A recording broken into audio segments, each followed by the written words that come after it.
bersumber dari pertukaran sukarela antara barang dan uang pada harga pasar yang akan menghasilkan kuantitas maksimum barang dan jasa dari segenap sumber daya yang tersedia dalam perekonomian tersebut. Namun dalam kenyataan sehari-hari, pasar tidak selalu hadir dalam wujudnya yang ideal. Pada prakteknya, perekonomian pasar seringkali terlilit monopoli. Seiring dengan melonjaknya inflasi dan pengangguran, pada prakteknya pula distribusi pendapatan dalam masyarakat sangat tidak merata. Untuk mengatasi kelemahan mekanisme pasar itu, banyak negara menerapkan visible hand atau tangan nampak, yang artinya campur tangan pemerintah dalam kehidupan perekonomian. Untuk mendampingi tangan yang tidak nampak yang terkandung dalam pasar, terdapat dua tradisi intelektual dalam makroekonomi. Salah satu aliran tersebut berpendapat bahwa pasar yang paling baik adalah pasar yang bebas dari intervensi pemerintah. Sedangkan yang lain berpendapat bahwa intervensi pemerintah akan sangat membantu dalam mengatasi ekonomi kalau tidak ada campur tangan pemerintah yang akan mengawasi serta mengontrol jalannya perekonomian.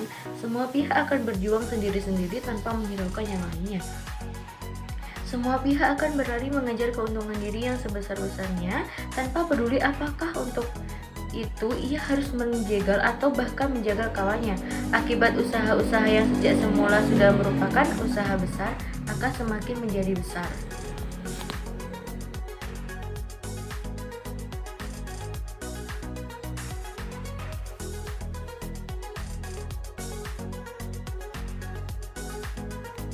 Yang pertama yaitu analisa peran pemerintah dalam ekonomi. Pada suatu perekonomian terdapat orang atau badan yang melakukan kegiatan ekonomi, yaitu konsumen dan produsen. Orang atau badan yang mengonsumsi barang atau jasa disebut produsen. Secara makro, pelaku ekonomi tidak hanya konsumen dan produsen, tetapi juga pemerintah dan masyarakat luar negeri.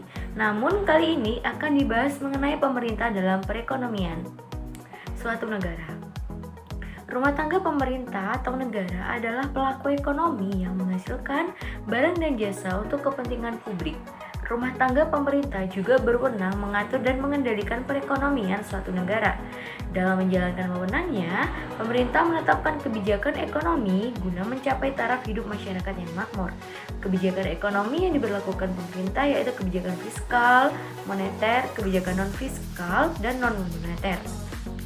Adanya peran pemerintah dalam pembangunan ekonomi suatu negara merupakan suatu yang tidak diperdebatkan dalam teori-teori ataupun khasana pemikiran ekonomi. Melalui berbagai kebijakan yang terkait dengan sektor publik, pemerintah mempunyai peran penting dalam mendorong pertumbuhan ekonomi.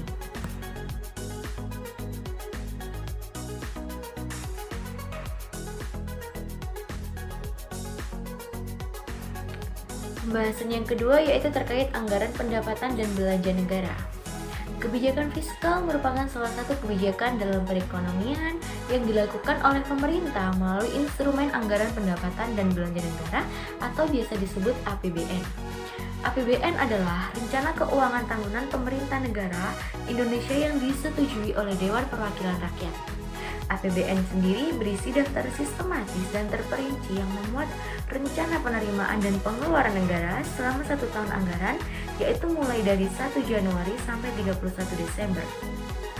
APBN merupakan instrumen untuk mengatur pengeluaran dan pendapatan negara dalam rangka membiayai pelaksanaan kegiatan pemerintahan dan pembangunan mencapai pertumbuhan ekonomi, meningkatkan pendapatan nasional, mencapai stabilitas perekonomian, dan juga menentukan arah serta prioritas pembangunan secara umum. Fungsi APBN sendiri agar dapat berjalan secara optimal, maka sistem anggaran dan pencatatan atas penerimaan dan pengeluaran harus dilakukan dengan cermat dan sistematis. Dalam kondisi yang demikian, pemerintah melalui kebijakan anggaran negara perlu memberikan perlindungan dan memulihkan kondisi sosial ekonomi masyarakat, terutama yang berpenghasilan rendah. Untuk itu, pemerintah pusat memberikan kewenangan kepada pemerintah daerah untuk melaksanakan pembangunan dan mengatur keuangannya melalui otonomi daerah. Otonomi yang dititik beratkan pada daerah, kabupaten atau kota dengan tujuan agar daerah yang bersangkutan memiliki otonomi dan mengatur perimbangan keuangan antara pemerintah pusat dan daerah.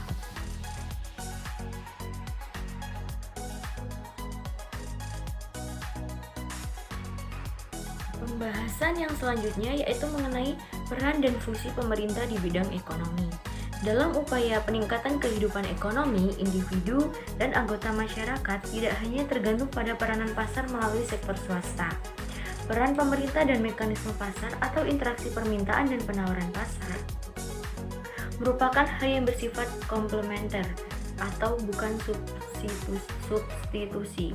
Dengan pelaku ekonomi lainnya, pemerintah sebagai salah satu pelaku ekonomi memiliki fungsi penting dalam perekonomian, yaitu berfungsi sebagai stabilisasi, alokasi, dan distribusi.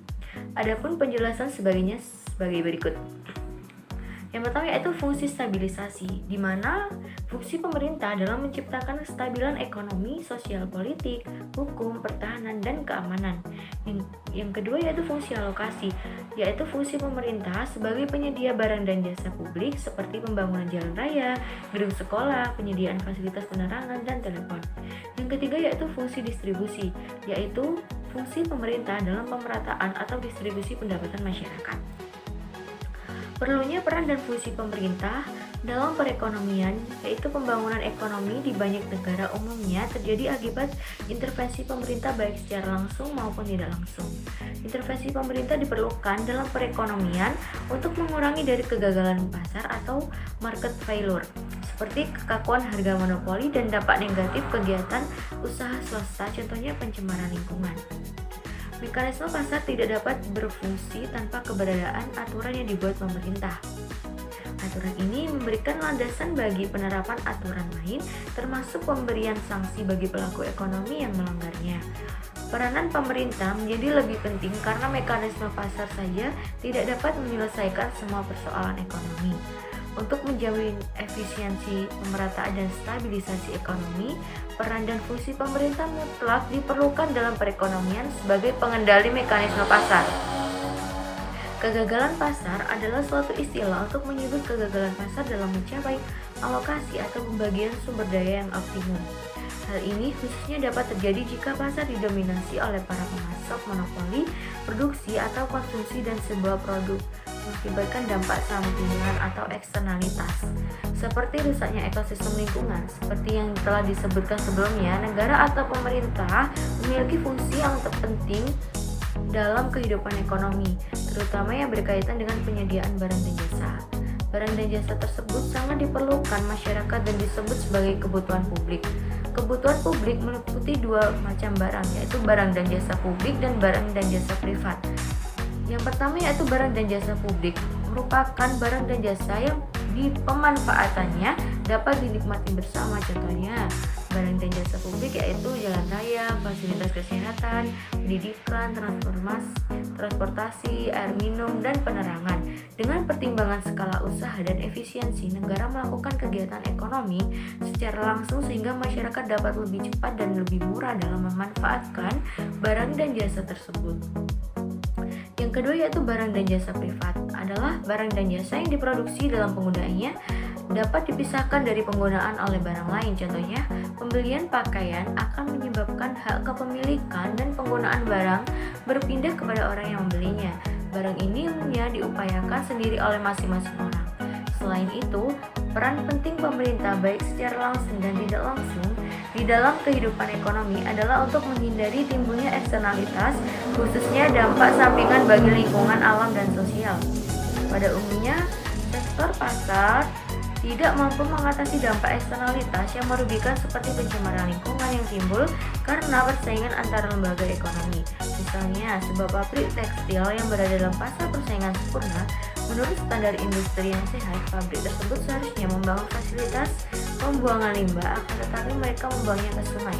Jika pemerintah tidak mengambil tindakan tegas dengan memaksakan pabrik tersebut membangun fasilitas pembuangan limbah, pabrik akan semakin banyak penduduk yang merasa dirugikan atas limbah atau polusi yang diakibatkan oleh adanya kegiatan dalam pabrik tersebut.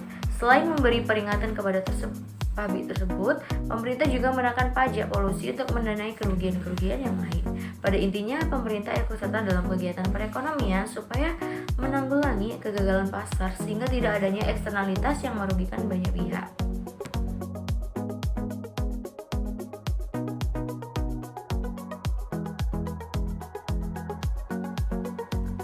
Pembahasan selanjutnya yaitu terkait intervensi pemerintah dalam perekonomian.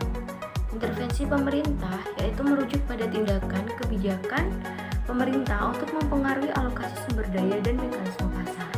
Itu dapat mengambil beragam bentuk mulai dari peraturan, pajak, subsidi, hingga kebijakan moneter dan fiskal. Dalam beberapa kasus, pemerintah juga menetapkan batas harga maksimum dan minimum di pasar. Secara garis besar, signifikansi intervensi tergantung pada sistem ekonomi yang dianut oleh sebuah negara. Di bawah sistem komando ekonomi, intervensi pemerintah sangat signifikan. Pemerintah menentukan apa yang terbaik bagi perekonomian dan masyarakat. Pemerintah juga mengalokasikan sumber daya dan menentukan produksi dan distribusi barang. Peran swasta sangat minim. Di bawah sistem ekonomi komando, mekanisme pasar tidak bekerja. Kebalikan ekonomi komando adalah ekonomi pasar bebas. Sistem ekonomi pasar bebas mengendap pada intervensi minimalisasi. Swasta mengambil peran penting dalam alokasi sumber daya ekonomi. Pasar beroperasi secara bebas melalui mekanisme permintaan dan penawaran. Mekanisme tersebut mengarahkan alokasi sumber daya secara lebih efisien dibandingkan dengan sistem komando ekonomi. Di bawah sistem, peran pemerintah biasanya hanya sebatas menegakkan aturan untuk mengakui dan melindungi kepemilikan properti pribadi. Selanjutnya, di bawah sistem ekonomi campuran, intervensi lebih beragam dibandingkan dengan pasar, tetapi tidak mencari komando ekonomi. Nah, adapun intervensi pemerintah yaitu dibedakan menjadi dua. Intervensi pemerintah secara langsung ada menetapkan harga minimum atau floor price. Penetapan harga minimum atau harga dasar yang dilakukan oleh pemerintah bertujuan untuk melindungi produsen, terutama untuk produk dasar pertanian. Misalnya, harga gabah kering terhadap harga pasar yang terlalu rendah. Hal ini dilakukan supaya tidak ada tengkulak atau orang yang membeli dengan harga murah dan dijual kembali dengan harga yang mahal, yang membeli produk tersebut di luar harga yang telah ditetapkan pemerintah.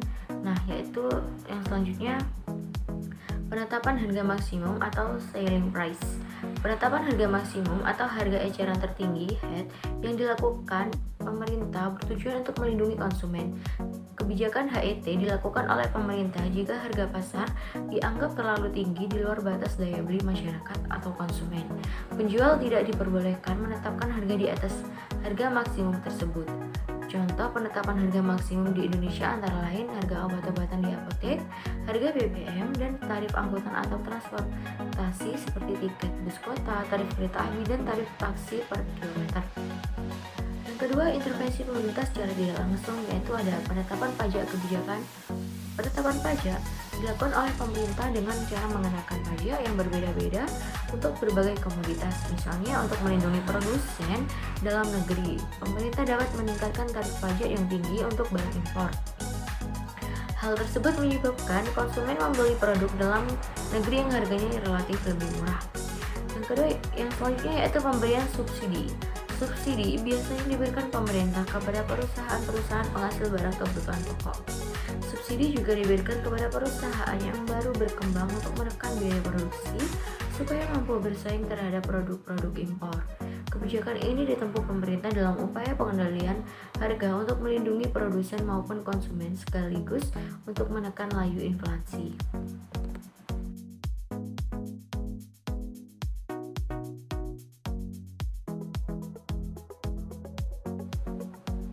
Selanjutnya yaitu dampak apabila perekonomian tanpa adanya peran pemerintah.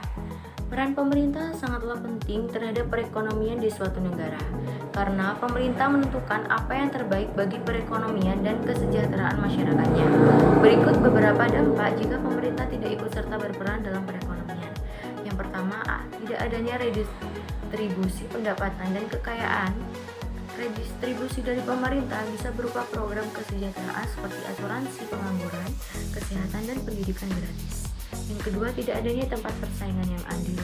Melalui peraturan anti-monopoli, pemerintah dapat menerapkan agar terciptanya persaingan sehat dan mencegah kolusi serta harga predator. Yang ketiga, lingkungan tidak terjaga. Tanpa peran pemerintah, pihak pabrik akan cenderung merusak alam dan tidak akan menjaga kelestariannya. Yang keempat, tidak tercapainya tujuan makroekonomi. Ada 4 sasaran makroekonomi adalah pertumbuhan ekonomi berkesinambungan, lapangan kerja penuh, inflasi rendah, dan ekuilibrium neraca pembayaran. Tanpa adanya peran pemerintah, mungkin itu tidak akan tercapai.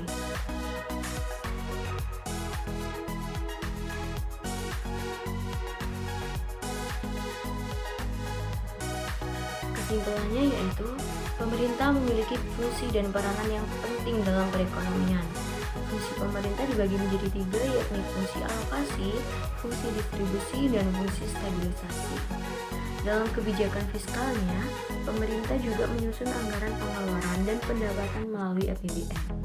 APBN sendiri merupakan instrumen untuk mengatur pengeluaran dan pendapatan negara dalam rangka membiayai pelaksanaan kegiatan pemerintah dan pembangunan, mencapai pertumbuhan ekonomi, meningkatkan pendapatan nasional, mencapai stabilitas perekonomian, dan menentukan arah serta prioritas pembangunan secara umum.